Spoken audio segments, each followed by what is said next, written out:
រឿងស្នេហាសុភបុរសខ្សែទី7ពេលវេលាកន្លងទៅជាមួយគំនិតអារត់អារាយគ្មានដឹងទិសតំបន់ខ្ញុំរៀនចប់មហាវិទ្យាល័យហើយត្រូវទៅធ្វើការនៅខេត្តសៀមរាបអាភឿនជូនខ្ញុំមកចំណតឡានក្រុងខ្ញុំនិយាយលាវាមិននឹកស្មានថាខ្ញុំត្រូវទៅធ្វើការនៅខេត្តសៀមរាបម្នាក់ឯងសោះប្រហែលទាល់តែមានបុណ្យទានអីទើបពួកយើងអាចជួបគ្នាម្ដងទៀតឯងនៅឲ្យបានសុខណាខ្ញុំលាសិនហើយថាម៉េចហើយនិយាយជាមួយអញថាខ្ញុំហ៎អាបណ្ណាថ្ងៃនេះហើយលេបថ្នាំអីខ្ញុំលេបថ្នាំប៉ូឡានអាភឿនផ្ទួនសម្ដីខ្ញុំរួចនិយាយបន្តទាំងយកដៃស្ទាបក្បាលខ្ញុំហើយលេបថ្នាំច្រឡំហើយមិនមែនថ្នាំប៉ូឡានទេបែបថ្នាំលប់សតិហើយខ្ញុំធ្វើមុខស្ងប់ស្ងៀមនិយាយតបទៅវាគ្នាគិតច្បាស់ហើយគ្នាទៀតអាភឿនស្រែកកាត់ខ្ញុំរួចសើចកក្អឹកតែខ្ញុំនៅតែរក្សាទឹកមុខដដែលដោយប្រាប់វាថាគ្នាគិតថាពួកយើងគួរតែជាមិត្តដ៏ល្អនឹងគ្នារហូតហើយគ្នាចង់ឲ្យពួកយើងនិយាយឲ្យបានពីរោះបន្តិចពួកយើងគួរតែឈប់ប្រើពាក្យអញហែងទៀតទៅអាភឿនចំហមាត់ឈប់សើចខ្ញុំក៏លាវាជាចុងក្រោយនៅឲ្យបានសុខណាគ្នាលាសិនហើយខ្ញុំដើរចេញពីវាបានមួយជំហានវាក៏ស្រែកឈប់សិនរួចវារត់មកអោបខ្ញុំយ៉ាងស្វីតយ៉ាងនិយាយអណ្ដើតអណ្ដក់អញគ្នាមិនចង់ឲ្យមិត្តល្អដូចជាឯងបែកពីគ្នាទេគ្នាប្រកាសជានឹកឯងស្លាប់ហើយឬវានិយាយពាក្យគ្នាឆ្កោសយ៉ាងនេះខ្ញុំក៏ទប់សើចលេងជាប់រួចយកដៃអង្អែលក្បាលវាទាំងនិយាយយំសោកអីម្លេះអាភឿនអញមិនមែនទៅងាប់ទេអាភឿនច្រានខ្ញុំចេញហើយជេរខ្ញុំអាងាប់ខ្ញុំអស់សំណើចនិយាយលេងចង់ចេញតែខំប្រឹងប្រាប់វាថាគ្នាក៏នឹកឯងដែរឥឡូវនិយាយម្ដងទៀតណាចាប់ពីថ្ងៃនេះទៅយើងឈប់និយាយពាក្យអាក្រក់ដាក់គ្នាទៀតអាភឿនគៀកកខ្ញុំបានពួកយើងសើចទាំងពីរនាក់រួចទះដៃលាគ្នាខ្ញុំស្រែកប្រាប់វាបើឯងនឹកគ្នាទូរស័ព្ទទៅលេងគ្នាទៅណាកុំដេកយំវយខ្ញុំឡើងដល់លើឡានអាភឿនក៏ស្រែកផ្ដាំខ្ញុំដែរកុំញ៉ាំឡានវយប្រយ័ត្នពុលគ្រាន់តែឮឃ្លាផ្ដាំចុងក្រោយរបស់អាភឿនខ្ញុំចាប់ផ្ដើមសម្លឹងឃើញរថយន្តទាំងមូលគួរឲ្យខ្លាចខ្ញុំខ្លាចខ្ញុំនឹងក្អួតខ្មាស់គេនៅពេលបន្តិចទៀតអូយខ្ញុំដើរឃ្លោងខំសម្លឹងមើលលេខកៅអីឃើញហើយតែមិននៅជាប់មាត់បង្អួចទេកៅអីជាប់បង្អួចមាននារីម្នាក់កំពុងតែអង្គុយខ្ញុំក៏សុំបដូរកៅអីជាមួយនាងសុំទោសតើអាចបដូរកន្លែងគ្នាអង្គុយបានទេខ្ញុំជាមនុស្សពលឡានខ្លាំងណាស់ទើបខ្ញុំចង់អង្គុយចិត្តបង្អួចនាងនោះសម្លឹងមើលមុខខ្ញុំភ្លឹកអត់ព្រមក្របទេតលតែឃើញខ្ញុំយកដៃខ្ទប់មាត់ចង់ក្អួតទើបយល់ន័យរបស់ខ្ញុំក៏បានបដូរកន្លែងអង្គុយជាមួយនាងខ្ញុំនិយាយអរគុណទៅនាងតែនាងនៅតែស្ងៀមរូបរាងនាងខុសពីគេអស់មួយឡាននាងតុបតែងខ្លួនដូចជនជាតិកូរ៉េយ៉ាងម៉េចទេស្អាតទោះបីខ្ញុំរៀងរងាក់រងើកបន្តិចក៏ដោយតែនៅមើលដឹងថានាងស្អាតណាស់ខ្ញុំខំរកនឹកពាក្យកូរ៉េដើម្បីនិយាយទៅកាន់នាងតែរកនឹកមិនឃើញសោះតលតែរថយន្តចាប់ដើមបចេញវឹកខ្ញុំធ្វើឲ្យខ្ញុំភឺពោះទើបខ្ញុំនឹកឃើញអញញងហាសេយ៉ូនាងបើកផ្នែកសម្លឹងមកខ្ញុំចៃដន្យរថយន្តស្រាប់តែឈប់ងក់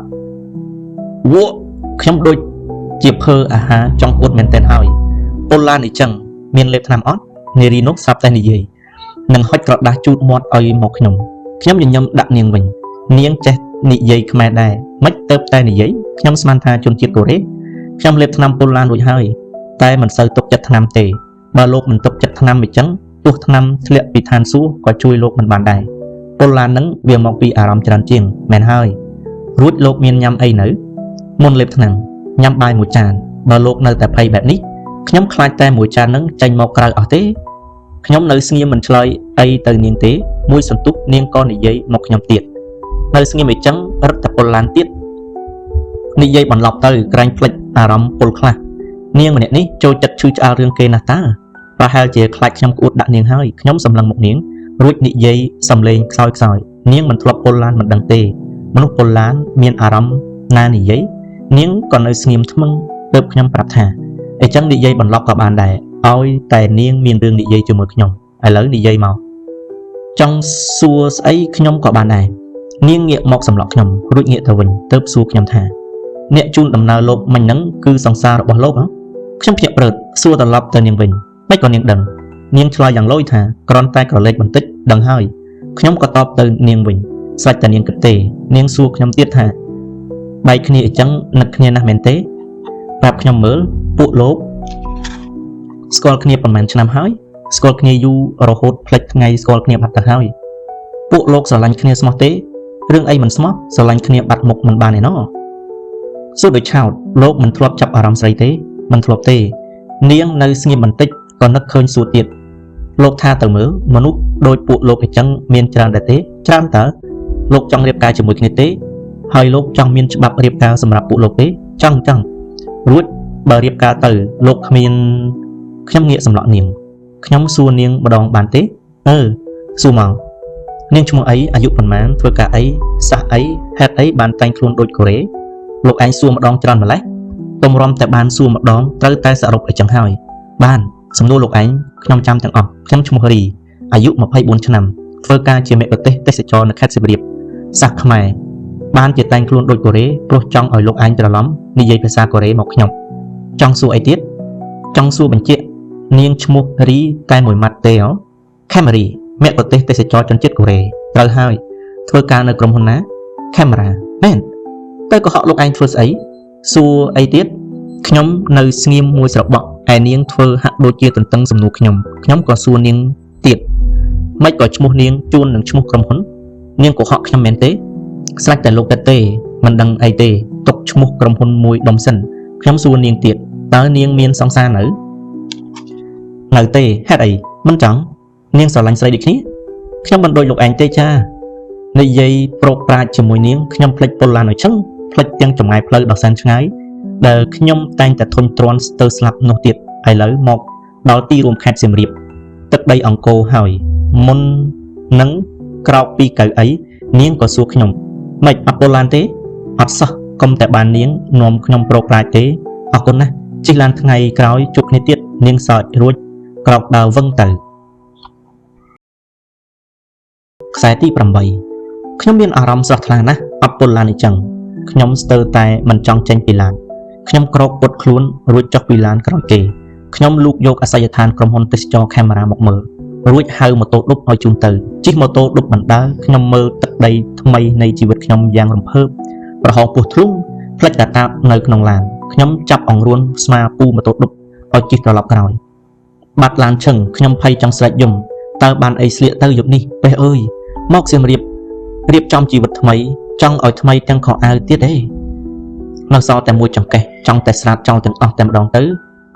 អស់ពីស្ដាយខោអាវខ្ញុំក៏ជិះម៉ូតូឌុបទៅក្រុមហ៊ុនទៀតខ្ញុំដាក់ពាក្យធ្វើការនេះនៅភ្នំពេញសម្ភាសអីក៏នៅភ្នំពេញតែកន្លែងធ្វើការមកនៅខេត្តឯនេះសំណាងដែរព្រោះក្រុមហ៊ុនផ្ដល់កន្លែងស្នាក់នៅឲ្យបុគ្គលិកខ្ញុំក៏សម្រេចចិត្តយល់ព្រមមកធ្វើការនៅទីនេះភ្លាមមកដល់ក្រុមហ៊ុនខ្ញុំណែនាំខ្លួនទៅអ្នកទទួលភ្ញៀវដើម្បីសូមជួបប្រធានក្រុមហ៊ុននេះតូចតាចទេតែតាំងពីរៀនចប់ខ្ញុំដាក់ពាក្យធ្វើការកន្លែងណាក៏ធ្លាក់គឺមានតែកន្លែងមួយនឹងឲ្យខ្ញុំជាប់នោះខ្ញុំដើរតាមអ្នកទទួលភ្ញៀវទៅកាន់បន្ទប់មួយហើយពេលចូលទៅខាងក្នុងក៏ឃើញនារីម្នាក់អង្គុយបែរខ្នងមកទ្វារខ្ញុំជម្រាបសួរនាងអ្នកនាងអង្គុយចុះទៅខ្ញុំស្ដាប់សំឡេងបញ្ជានេះដូចជាធ្លាប់ស្គាល់ខ្ញុំអង្គុយចុះរួចរកនឹកសំឡេងនេះថាប្រហែលនៅកន្លែងណាហើយក៏ឮសំឡេងនេះសួរខ្ញុំទៀតមិនក៏យូរម្លេះបាទឡានទៅតែមកដល់ក្រែងឡានមកដល់យូរហើយតើមិនក៏នាងដឹងឆ្លើយសំណួរខ្ញុំសិនមកទៅតែបាត់កាតាបខោអាវខ្ទេចផងដល់មកជួបរឹកពីឆ្លើយរបស់ចៅវាយនេះបែបនេះខ្ញុំខឹងស្លឹកត្រចៀកតែខំខំថ្មិញគ្រឹតឆ្លើយតបខ្ញុំជួបបញ្ហាតាមផ្លូវបញ្ហាអីផ្លិចកាតាបខោអាវនៅក្នុងឡានហានាងសើចរួចងាកមុខមកខ្ញុំឡើងភ្ញាក់ព្រឹកនាងនៅតែសើចរលាក់មិនឈប់រួចឆ្លៀតនិយាយចំអកលោកឯងនេះកំ pl ែងមែនសង្ស័យតែនឹកអាល័យសង្សារពេកទេដឹងប្រធានខ្ញុំគឺនាងម្នាក់ជិះឡានមកជាមួយខ្ញុំនោះឯងខ្ញុំក៏អស់មន្ទិលរឿងឈ្មោះក្រុមហ៊ុនជួននឹងឈ្មោះនាងខ្ញុំនិយាយទៅនាងមកពីនាងបបួលខ្ញុំនិយាយច្រើនពេករហូតធ្វើឲ្យខ្ញុំភ្លេចកាតាបទេដឹងនាងធ្វើមុខមុំដាក់ខ្ញុំលោកឯងជាកូនចៅខ្ញុំកុំនិយាយវាយស្មើជាមួយខ្ញុំមិនទាន់សម្ភាសលោកឯងម្ដងទេលោកចេះអីខ្លះហៅខ្ញុំបណ្ណាទៅរួចក៏ចេះជាងខ្ញុំម្លេះខ្ញុំហៅអីស្រេចតែខ្ញុំរៀនចប់ផ្នែកទេសចរចេះពីភាសាស្អីខ្លះក្រែងក្នុងប្រវត្តិរូបមានហើយតើនាងអោនមើលប្រវត្តិរូបខ្ញុំនៅលើតុរួច ក៏មើលមកខ្ញុំចុះខ្ញុំសួរផងមិនបានខ្ញុំដឹងខ្លួនថាចរិតខ្ញុំលើសហើយទើបឆ្លើយដោយសុភាពវិញខ្ញុំចេះភាសាអង់គ្លេសនិងខ្មែរចុះភាសាកូរ៉េចេះតែប៉ុន្មានម៉ាត់អួតខ្ញុំលើឡាននោះទេបាទចុះកាតាបរបស់លោកតើទៅយកវិញបានតើទុកវិញទៅយកវិញបានអត់ទេនាងសើចហើយសួរបន្តក្នុងកាតាបនោះមានអីខ្លះខោអាវនាងនៅស្ងៀមបន្តិចទៅថាអីចឹងមានប្រាក់ទិញខោអាវថ្មីអត់ឬក៏ចង់ខ្ចីប្រាក់ក្រុមហ៊ុនខ្ញុំឆ្លើយទាំងអបាទបើបានឲ្យខ្ចីល្អណាស់ពុំថាក្រុមហ៊ុនខ្ញុំចិត្តអាក្រក់ចាំខ្ញុំប្រាប់ផ្នែកគណនេយ្យឲ្យគេបើកលុយឲ្យលោកខ្ចីចុះអីទៀតមកនៅក្នុងបន្ទប់ខ្ញុំយូរពេកទោះលោកឯងស្រឡាញ់ប្រុសដូចគ្នាក៏គេគិតប្រេះផ្ដាស់ដែរខ្ញុំក្រោកដល់មាត់ទ្វារនាងក៏និយាយឡើងមែនហើយលោកមកស្នាក់នៅក្នុងក្រុមហ៊ុនមែនទេបាទមិញខ្ញុំចង់និយាយចាំល្ងាចបន្តិចខ្ញុំនាំលោកឲ្យស្គាល់កន្លែងស្នាក់នៅអរគុណ